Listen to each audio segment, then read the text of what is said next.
About 4 months ago to this date, I made the switch to the Sony A7C Mark II, leaving all of my Canon gear in the past. And I want to update you on what that process has been like. Have I been loving it? Have I been hating it? Do I miss Canon? Do I see myself going back? These are all things that I plan to answer in this video today. And I want to start this video talking about the things that I thought that I would hate a lot more with using the Sony A7C Mark II coming from Canon. Then we'll talk about the things that I don't like and the things that I do like. So let's just hop straight into it. Now, in order for these next things to make sense to you, I gotta kind of update you on the previous camera system that I was in and the feature set of that camera system. So I had a Canon R5C and I also had a Canon C70 and I also had a Canon R6. So I was deep in the Canon line. I had Canon lenses, I had Canon adapters. Everything I was doing was Canon, right? And coming from cinema cameras, one feature that is just a breeze to use, especially when you're on the move and you're switching frame rates and you're switching resolutions, is gonna be shutter angle. I really thought that me going to the Sony A7C Mark II and not having access to shutter angle was gonna be something that I absolutely hated, but it honestly hasn't been that big of a deal. Now, I think the reason that it hasn't been that big of a deal is just because I'm not doing what I used to do. I've always heavily been into YouTube, but before this, I was a full-time music video director. I was directing music videos, I was switching frame rates, I was shooting 48 frames per second, I was shooting 60, 72, 120 frames per second, I was all over the place. And in the process of switching those different frame rates, shutter angle inside of a camera helps you be more on point and it helps you just switch over a lot faster. You don't have to worry about doubling your shutter speed after the fact. It will automatically do it as long as you set your shutter angle to 180 degrees. And with creating YouTube content or just short form content, I'm not really shooting much slow motion. So my camera tends to sit around at 50 on the shutter unless I'm trying to get an unusual look, like an edgy look, or I'm trying to get something that has more motion blur to it. So it really hasn't been that big of a deal. That was something that I expected myself to hate, but not having shutter angle hasn't been that big of a deal for me. Now, one feature inside of the Canon C70 that I absolutely loved and low-key deemed the reason why I would never switch from it was the built-in ND filters. Moving around, I've shot doc work, I've shot music videos, I've shot behind the scenes. I've been in a bunch of different sketchy situations, and having NDs internally makes the process of shooting so much faster and so much better in my personal opinion. And leaving the C70, that was something that I thought like, dang, I'm gonna really miss this. Even on the Canon R5C that I was using, and the Canon R6, I was using the RF adapter from Canon that had the variable ND built into it. So I could attach my EF lenses to the body, and then I would have the ND filters behind the lens. And even when I was using lenses that had protruding lens elements like ultra wides and stuff like that, I could still have access to ND filters. And going to the Sony A7C Mark II, I knew that I wasn't gonna have that. And I thought that that was something that I was gonna absolutely hate. But I got me 2 moment variable ND filters, and it's not even really that big of a deal. It's not really something that I think about anymore. So that was something that I expected to just like be missing so hard and just hate. But once you get used to it, for me personally, I really don't even think about it anymore. Like, I don't even mind it. And this last thing that I thought that I was gonna hate a lot more going to the Sony A7C Mark II that a lot of people talk about. Like, everybody uses this as their deeming, like, either reason why they won't go to Sony or, you know, the reason why they absolutely love Sony. Like, this is something that's so polarizing. The menu system inside of Sony, everybody says it sucks. You either hate it or you've gotten used to it and you think that it's not that bad. And for me, I thought that it was gonna be something that I absolutely hated. I used Sony primarily before I went full Canon a couple years ago. And the menu system, it was confusing. It was a lot going on. It wasn't as dumbed down and as smooth as Canon's menu system. On the Sony A7C Mark II, with me using it over the past couple months, it's not that bad. Like, Sony has updated their menu system since I used to use it back in the day. They have quick menus where you can add whatever features you need that you consistently use and adjust inside the quick menu. You also have the option to have the quick menu right at your fingertips, you know, while you're shooting. So you can adjust the things that you adjust on the regular.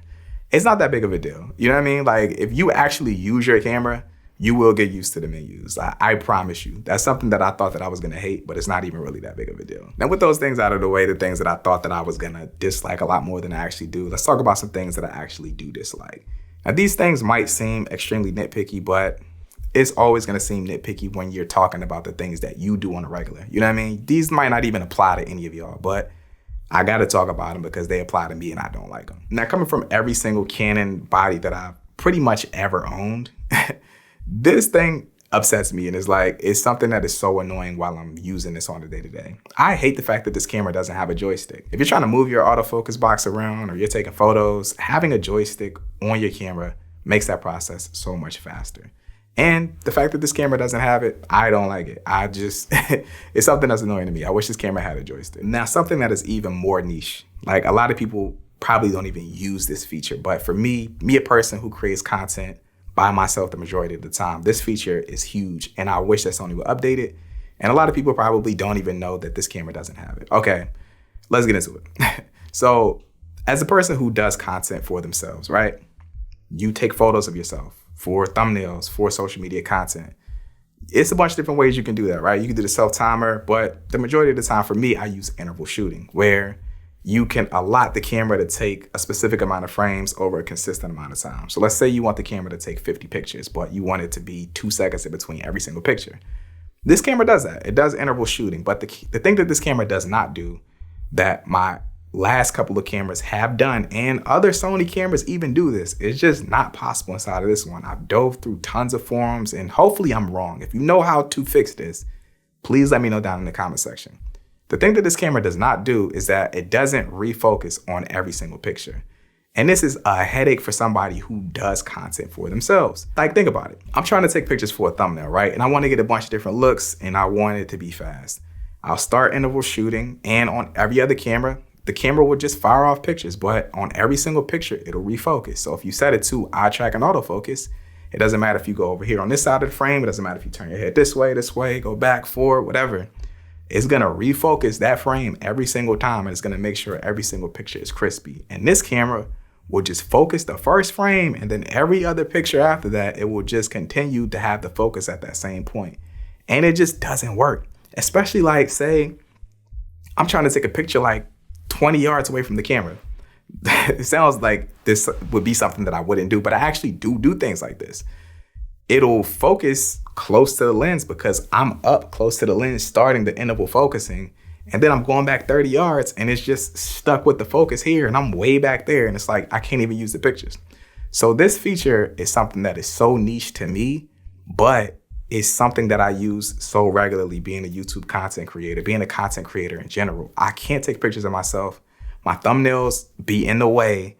You know, like, this is something that I would love for Sony to update, and it's something that I absolutely hate about this camera. Now, a workaround that I have found is I can connect the camera to Monitor Plus, which is an app on my phone, and I can control it that way and kind of set the focus and, you know, move around and do what I need to do. But it's still a hassle because if you've ever connected your camera to your phone, you know how finicky that connection can be. It could be great one day, and then it could be absolutely terrible and not even connect the next day. So that's something that has been an absolute headache for me over the past couple of months using this camera.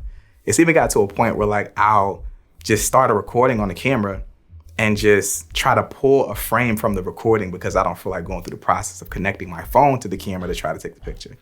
It's a hassle. It's a very niche problem to have, I know, but it's a big, significant one for me. And the last and final thing that I don't like about this camera is the HDMI port. Now, I don't know if this is micro or mini. I always get these two mixed up, but the point is it's not a full-size HDMI port. And micro and mini are finicky. It's the smaller one. I think it's micro. It might actually be mini. I'm not sure. I'll put it up on the screen, but this thing feels unsafe. I've been using it recently with a monitor, and I genuinely feel like this thing is gonna break any day soon just because it feels so wobbly. And I wish that it was a full-size HDMI. But those are the things that I don't like about the camera.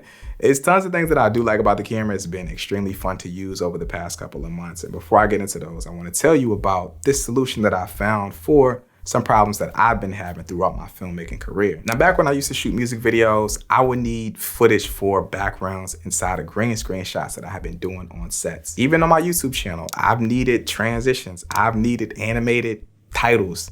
And Storyblocks has helped me in all of these different avenues. Storyblocks is an online library with millions of assets to spice up your next video edit. Whether you need animated titles, motion backgrounds, you need high quality stock footage, you need stock audio or stock photos, Storyblocks has you covered on all fronts. Storyblocks has affordable and predictable subscriptions to fit whatever price range you are in. I recommend going for the unlimited plan because you can download and use as many of these assets as you want whenever you want, and you never have to worry about copyright strikes because everything is royalty free. So if you're a creator out there looking to spice up your next edit, I highly recommend you check out Storyblocks and the unlimited plan. There's going to be a link down in the description for you guys to check it out. And even throughout this video, you guys have been seeing this really cool film burn transition and animated titles, which I got from Storyblocks. Can't recommend them enough, but let's get into the things that I do love about using the Sony A7C Mark II. Now, when I switched to the A7C Mark II a couple months ago, understandably, it was a bunch of people in the comments on both sides. Bro, you're tripping for leaving Canon and these cameras that you had, you're stupid.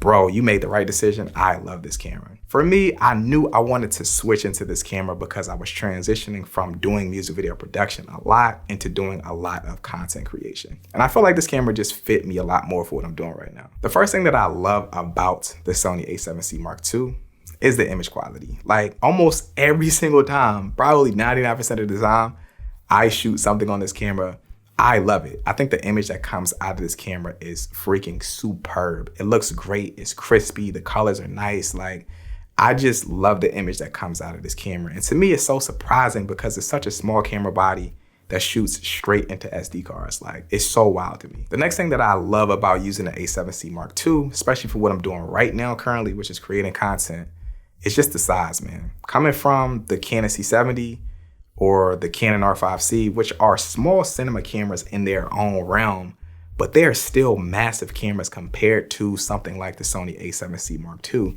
And the image is like indistinguishable. If you put both of these cameras next to each other, you probably would not even know what camera is what. So for me, size was like a huge thing. And I get why those cameras are that big. For production, you need bigger camera systems, you need more customizable buttons.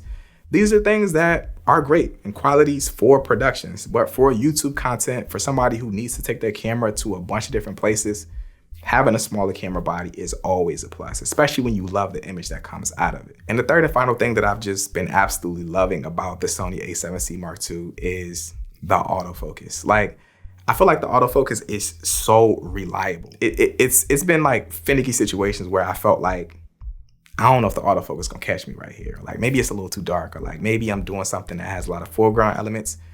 I go back and I review the footage and I'm like, yo, this camera really stuck with me this whole time. Like, I don't have those issues that I used to have on Canon cameras where like, you would just randomly like see hunting. Like you would see like a lamp back here in the background. Like it'll be pulsing throughout the talking head just because like the autofocus wouldn't catch or it wouldn't stick.